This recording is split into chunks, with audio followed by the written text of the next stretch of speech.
Good morning all of you, welcome to our YouTube channel Vector एजो of Sirsa. मैं आप लोग की इंग्लिश ट्यूटर नुपुर मैम। आप लोग को एडवर्ब में आज की स्लाइड में रूल्स करवा रही हूँ। नेक्स्ट पीछे जो मैंने करवाया था वो क्या था, मैंने आप लोग को एडवर्ब की डेफिनेशन बताई थी और एडवर्ब के टाइप्स बताए थे। उससे अगली वीडियो में मैंने आप लोग को कुछ उससे रिलेटेड कुछ रूल्स करवाए थे। आज का जो रूल है वो क्या है, फर्स्ट रूल क्या कह रहा है, अगर किसी सेंटेंस में क्या आ जाए, इलेक्ट आ जाए, इलेक्ट, थिंक या मेक या अपॉइंट आ जाए या कंसीडर आ जाए या कॉल आ जाए, तो आप लोगों को क्या यूज करना उधर, किसी भी सेंटेंस में अगर elect, think, consider, make, appoint आता है तो वहां आप लोगों को एज का यूज नहीं करना है। आप लोगों की गिवन हो गई एज, तो आप लोगों को एज है वो डिलीट करना है, रिमूव करना है। कॉमन एरर में अगर आती है तो उस पार्ट में आप लोगों को एरर निकालनी है। जैसे लिखा है he was elected as MLA, अब यहाँ इलेक्ट वर्ब आया हुआ है, ठीक है। और मैंने बोला था elect, make, appoint, consider verb अगर आती है तो आप लोगों को उनके साथ एज का यूज नहीं करना है, तो हमें इसे ऐसे कर देना। अगर सपोज करो ऐसे आता ए ऑप्शन, फिर ये आता बी, फिर ये आता सी और इधर नो एरर, तो आप लोगों को बता देती हूँ मैं कि क्वेश्चन कॉमन एरर कैसे होते हैं। कॉमन एरर क्यों बोला जाता है इन्हें, क्योंकि इसमें पूरे ग्रामेटिक जितने भी चैप्टर हैं आप लोगों के, article, tense, noun, pronoun, adjective, adverb, तो ये सारे कंजक्शन, तो ये सारे जितने भी चैप्टर ग्रामर के वो इनकी कॉमन एरर बोला जाता है इन्हें। ये इस टाइप से आ सकते हैं, जैसे ही वाज स्लैश लिखा होगा, बच्चे स्लैश को देख के क्या हो जाते हैं, थोड़े घबरा जाते हैं, मिसगाइड हो जाते हैं कि कैसे करें। फिर इलेक्टेड एज के बाद स्लैश होगा, फिर एमएलए के बाद स्लैश होगा, फिर नो एरर होगा। तो आप लोगों को देखना है यहाँ, सिर्फ आप लोगों को माइंड में क्या रिलैक्स करना है कि इनविजिबल करना है इन स्लैश को और उसको पूरा सेंटेंस समझना है। He was elected as MLA, तो इलेक्टेड वर्ब आई हुई है तो वहां आप लोगों को क्या लगाना है, एज का यूज नहीं करना है। ऐसे डिलीट मतलब क्रॉस का निशान नहीं लगाना है, ये मैं बता रही हूँ आप लोगों को। आप लोगों को ओएमआर शीट दी होगी, ए पार्ट में एरर है, बी पार्ट में, सी में या डी में, तो आप लोग को अपने अकॉर्डिंग इसमें बी पार्ट में एरर है, गोल जो है वो ब्लैक कर देना। क्लियर है, तो आप लोगों को बी पार्ट में एरर है ऐसे ऐसे, तो ओएमआर शीट पे बी क्लिक कर देना कि बी में गलती है। उसी के बाद जो सेकंड क्वेश्चन क्या कह रहा है, सेकंड क्वेश्चन इसी का अपोजिट है। क्या कह रहा है वो, regard, depict, mention, treat, describe, portray, अगर ये वर्ब्स आ जाते हैं तो वहां आप लोगों को एज का यूज कर सकते हो। आप लोग, मैंने लिखा आई रिगार्ड, मैं रिगार्ड देता हूँ या समझता हूँ हिम उसे एज माई ब्रदर, तो यहाँ रिगार्ड वर्ब आई हुई है तो यहाँ हमें एज का यूज कर सकते हैं। इट मीन्स ये पूरा सेंटेंस सही है। अगर यहाँ दिया होता कॉमन एरर ए, बी और ये सी और यहाँ आप लोगों का नो एरर, तो आप लोगों को कैसे सोल्व करना था, आप लोगों को क्या लगाना था, एज लगा हुआ है और कौन सी वर्ब आई हुई है, रिगार्ड वर्ब आई हुई है, तो आप लोगों को क्या करना था, नो एरर पे क्लिक करना है कि इस सेंटेंस में कोई भी एरर नहीं है। मैं आप लोगों को कॉम्पिटिटिव एग्जाम के पॉइंट ऑफ व्यू से एक्सरसाइज सोल्व करवा रही हूँ रूल के साथ साथ। उसके बाद है नेक्स्ट रूल क्या कह रहा है, नेक्स्ट अगर वो कह रहा है किसी भी सेंटेंस में इफ एनी सेंटेंस टू और मोर देन टू एडवर्ब्स कम, तो सबसे पहले कौन सी एडवर्ब यूज होगी, सोचने वाली बात है ना।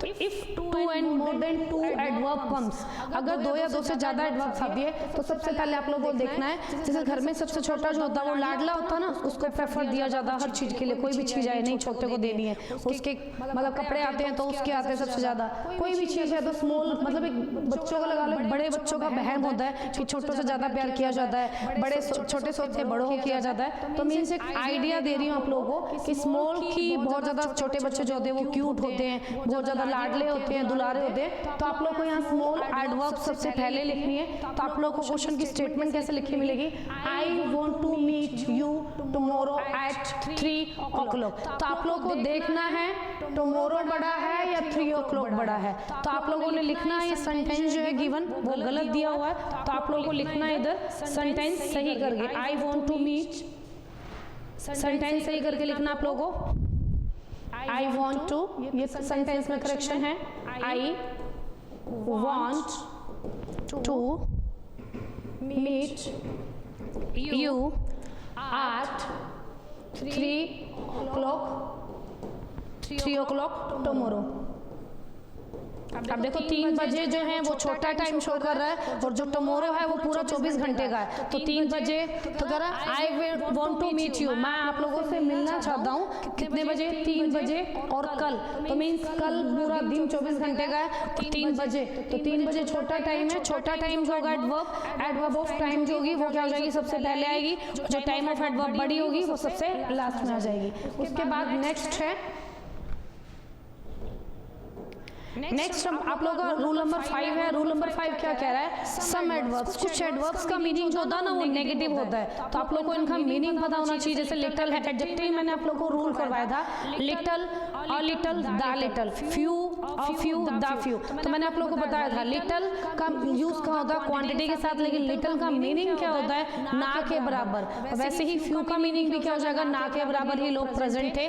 उसका फ्यू का यूज नंबर के साथ और लिटल का यूज क्या था? क्वांटिटी, मात्रा के साथ। तो यहाँ आप लोगों ने यहाँ आप लोगों को रूल दिया हुआ है सम एडवर्ब्स, कुछ जो एडवर्ब्स हैं वो कैसे यूज होगी? नेगेटिव सेंस के लिए। इनका मीनिंग ऑलरेडी क्या होता है? नेगेटिव होता है, तो इनके साथ हम नेगेटिव यूज नहीं कर सकते। हार्डली, हार्डली मतलब कि मुश्किल से ही मैं काम कर सकती हूँ। Hardly, scarcely, barely, never, seldom, nowhere, nothing. कहता मेरे पास कुछ भी नहीं है। कहता कोई चीज, दो बहन भाइयों ने कोई चीज छुपा ली, आई हैव नथिंग, मेरे पास कुछ भी नहीं है, आई हैव नथिंग। तो क्या हो जाएगा? नथिंग क्या शो करता है? No plus thing. तो क्या हो जाएगा? नो प्लस वेयर, कहीं भी नहीं मिलेगी तुम्हें वो चीज।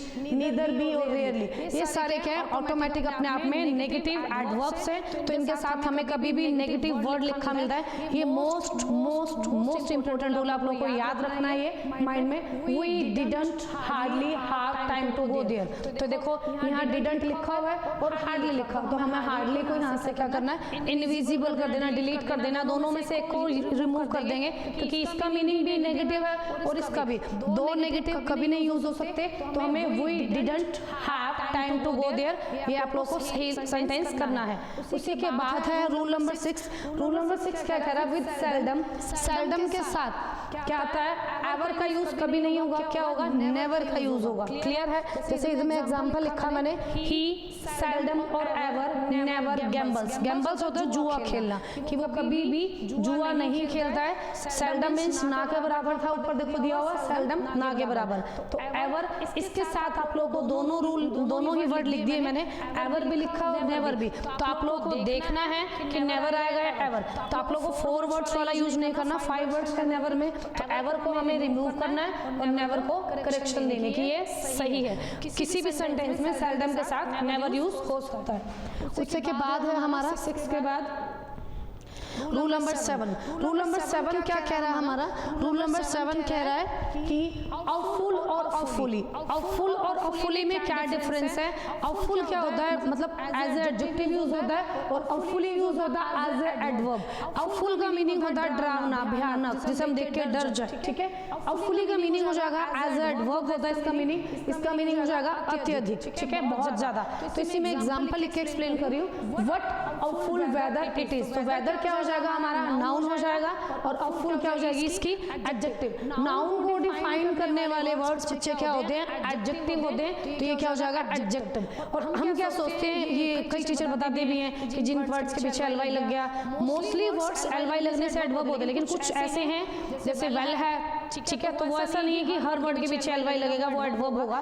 तो कुछ वर्ड ऐसे भी जिनके पीछे एलवाई नहीं लगता या वाई नहीं लगता, वो भी एडवर्ब में काउंट होते हैं। तो वहां लिखा मैंने व्हाट हाउफुल वेदर इट इज, कितना भयानक मौसम है। वेदर को मौसम बोलते हैं। वेदर नाउन हो जाएगा। नाउन को डिफाइन करने के लिए एडजेक्टिव यूज किया जाता है। उसी के बाद है the owner of the car became awfully excited. जो कार का जो मालिक था वो क्या हो गया? एक्साइटेड। तो एक्साइटेड का मीनिंग क्या है? आउटफुली का अत्यधिक, तो बहुत ज्यादा एक्साइटेड हो गया। तो आउटफुली यहाँ किसका रोल प्ले कर रहा है? एज ए एडवर्ब का रोल प्ले कर। किसी भी वर्ड को देख के हम ये नहीं कह सकते कि एज ए वर्ब है ये, तो एज ए नाउन है, एज ए प्रोनाउन है, एडजेक्टिव। जब सेंटेंस में उसका यूजेस देखते हैं उसके बाद ही हम कैलकुलेट करके बता सकते हैं, दिमाग लगा के या यूज करके। देखने के बाद पता लगता है कि उसका फंक्शन वो क्या रोल प्ले कर रहा है, ठीक है। तो उसके बाद है हमारा नेक्स्ट रूल। नेक्स्ट रूल है हमारा रूल नंबर 8। रूल नंबर 8 में क्या है? सिक और सिकली। अब सिक का मीन्स क्या हो जाएगा? बीमार, ठीक है। एज एडजेक्टिव हो जाएगा he is a sick man, she is a sick woman, ठीक है। तो आप लोगों को सिक क्या है एज एडजेक्टिव यूज करना है और सिकली एज ए एडवर्ब हो जाएगा। जैसे आप लोग सिक लीव लिखते हो ना, अच्छा एक रूल और बताती हूँ आप लोगों को। सिक लीव बीमार होने के लिए प्रार्थना पत्र लिखते थे ना इंग्लिश में, तो सिक और लीव, लीव नाउन हो जाएगा और सिकली क्या हो जाएगी एडजेक्टिव, ठीक है। तो सिक क्या हो जाएगा, बीमारी के लिए प्रार्थना पत्र लिखते हो तो आप लोगों को 4th 5th 6th 7th में याद होगा सिक लीव लिखी जाती थी, ठीक है। और अब भी लिखते हैं लोग, ठीक है। तो सिक लीव, लीव क्या हो जाएगा नाउन हो जाएगा और सिक क्या हो जाएगी उसकी एडजेक्टिव।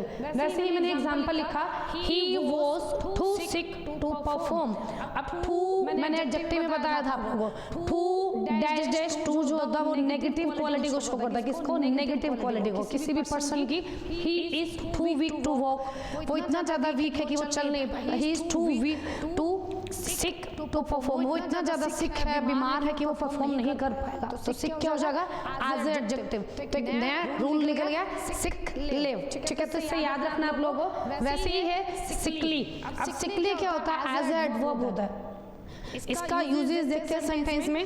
लिखा मैंने sentence, did you notice her sickly complexion. तो क्या हो जाएगा, डिड लगा है इसलिए यहाँ क्या हो जाएगा क्वेश्चन मार्क। क्या तुमने अब नोटिस किया, क्या किया, सिकली कॉम्प्लेक्शन उसका। तो वर्ब क्या है, नोटिस करना। सिकली उसको एडवर्ब को क्या करे, डिफाइन। तो सिकली यहाँ क्या एज ए एडवर्ब का काम कर रही है। इतने रूल मैंने आप लोगों को समझाए, बढ़िया तरीके से समझना। उसके बाद है 8 के बाद रूल नंबर 9, जो बहुत बहुत बहुत बहुत ज्यादा इंपॉर्टेंट है ये रूल, और आप लोग को बिल्कुल इजी वे से समझा रही हूँ मैं।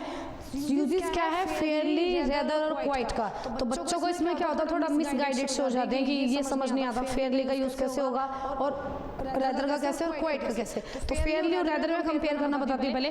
फेयरली और रेदर में कंपेयर कैसे करेंगे, फेयरली यूज होगा किसी पर्सन की पॉजिटिव क्वालिटी के लिए और रेदर यूज होगा किसी पर्सन की नेगेटिव। अब सपोज करो एक पर्सन बहुत ज्यादा सुंदर है तो उसके लिए फेयरली लिखा जाएगा। एक पर्सन बहुत ज्यादा मतलब डार्क कॉम्प्लेक्शन है या जो भी है XYZ, नए नक्श अच्छे नहीं है, तो उसके लिए क्या लिखा जाएगा, रेदर लिखा जाएगा। तो फेयरली का याद रखना है, पॉजिटिव के लिए और नेगेटिव के लिए क्या यूज होगा, रेदर यूज होगा। और एक मीन्स और है फेयरली का, फेयरली का मीन्स होता है पॉजिटिव सेंस के लिए, तो मैंने समझा दिया। लेकिन फेयरली का एक मीन और है, मोर देन लिटल। अभी मैंने थोड़ी देर पहले बताया था एडजेक्टिव, मैंने आप लोगों को लिटल का मीनिंग बताया था। लिटल का मीनिंग क्या होता है, ना के बराबर, मीन्स ना है सब, कोरी ब्लैंक। तो मीन्स लिटल से थोड़ा ज्यादा, ठीक है, बट लेस देन वेरी। और वेरी का मीन्स क्या हो जाएगा, बहुत ज्यादा, लेकिन बहुत ज्यादा से कम है और लिटल से थोड़ा ज्यादा, तो मीन्स मीडियम। तो इसमें एग्जांपल लिखा मैंने, he speaks English fairly well. मैंने लिखा he speaks English fairly well लिखा मैंने। एक मैंने लिखा नीचे, he speaks English quite well. तो क्वाइट क्या होता है, क्वाइट का मीन बताती हूँ आप लोगों को। क्वाइट क्या शो करता है, स्ट्रोंगर देन फेयरली। फेयरली से थोड़ा बॉन्ड जो है उसका बहुत ज्यादा टाइट हो जाता है। मीन्स इसका जो स्टेटमेंट होगी, जो भी किसी पर्सन के लिए यूज करेंगे, इट मीन्स वो सॉलिड काम कर रहा है। किसी भी सुंदर दिखने के लिए, सुंदर बोलने के लिए, किसी भी काम के लिए अप्रिशिएट करते हैं, तो क्वाइट क्या कहेगा, फेयरली से थोड़ा ज्यादा अपग्रेड वर्जन, जैसा कहते हैं ना कि लेटेस्ट वर्जन हो जाएगा। मीन्स ये बहुत ज्यादा तारीफ करता है वर्ड किसी की। कौन सा, क्वाइट। मैंने एग्जांपल लिखा, he speaks English quite well.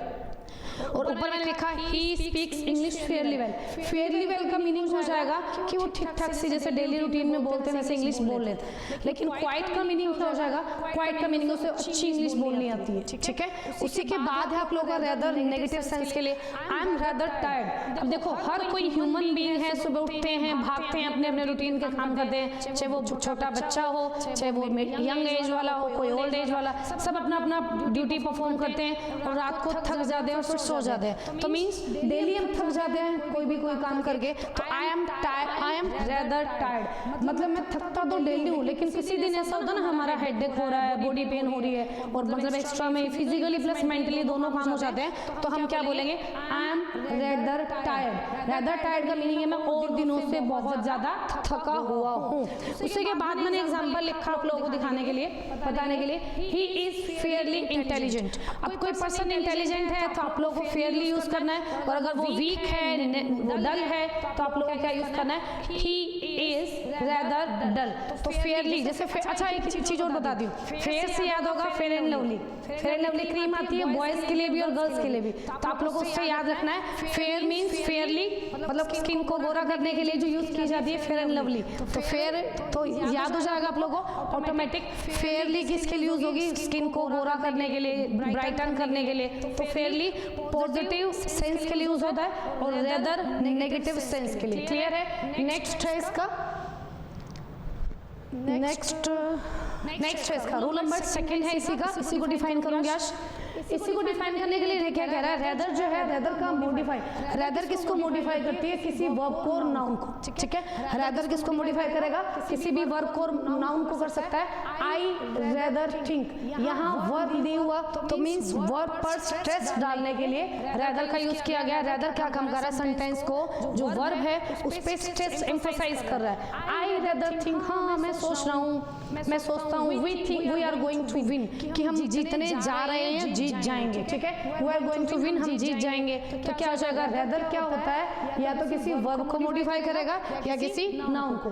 उसी के बाद है रूल नंबर हमारा इसी का 3rd। रूल नंबर 3rd क्या कह रहा है, quite is use before A और एन। क्वाइट जब यूज किया जाएगा वो ए और एन से पहले यूज किया जाएगा। It was quite an impossible task. अब देखो ये क्या है, ये कह रहा है कि देखो टास्क वो है, नाउन है, इम्पॉसिबल उसकी एडजेक्टिव है, और ये क्या है, एज एडवर्ब है। तो यहाँ इन सब के बीच में हमें ए और एन का यूज लिखना है। क्वाइट जो है वो ए और एन से पहले यूज होगा, ना कि उसके बाद। क्लियर है? उसके बाद है रूल नंबर 4। रूल नंबर 4 क्या कह रहा है, रूल नंबर 4 कह रहा है क्वाइट का मीनिंग क्या होता है, कंप्लीटली। क्या होता है, कंप्लीटली, डिस्ट्रॉय, पूरा मतलब कंप्लीटली, फुल तरीके से। तो quite is equal to completely. अब एग्जांपल लिखा मैंने, आई एम क्वाइट श्योर, मैं श्योर हूँ। किस लिए श्योर हूँ, क्वाइट का मीनिंग क्या हो जाएगा। क्वाइट का मीनिंग आप लोगों को पता तभी हिंदी बना पाओगे ना, कि मैं पूरी तरह से श्योर हूँ। ये क्वेश्चन जो मैंने करवा रही हूँ कॉम्पिटिटिव एग्जाम के तौर पे, वो बहुत ज्यादा बढ़िया है और बहुत ज्यादा इजी तरीके से मैं आप लोगों को करवा रही हूँ। क्वाइट का, रेदर का और फेयरली का, तो बहुत ज्यादा इंपॉर्टेंट है ये रूल आप लोगों के लिए। उसके बाद है रूल नंबर 4। रूल नंबर 4 क्या कह रहा है, रूल नंबर 4 आप लोगों का ये कह रहा है कि no adverb is used before quite to qualify it. किसी भी सेंटेंस में क्वाइट को क्वालिफाई करने के लिए कोई भी एडवर्ब यूज नहीं की जा सकती या नहीं की जाती है। तो no adverb is used before quite to qualify it. किसी भी सेंटेंस में क्वाइट गिवन है, उसको डिफाइन करने के लिए हमें कोई भी एडवर्ब यूज नहीं करनी है, वो रॉन्ग हो जाएगा। मैंने एग्जांपल लिखा, she was very quite different, she was very quite different. तो यहाँ क्वाइट लिखा हुआ है, अभी मैंने बोला था वेरी, वेरी क्या है, एज एडवर्ब, तो हमें यहाँ से रिमूव करना है। और अगर स्लैश में सेंटेंस दिया हुआ है तो उसी पार्ट में हमें एरर फाइंड आउट कर देनी है। 5th नंबर रूल इसका क्या कह रहा है, वो 5th था और ये 6th है।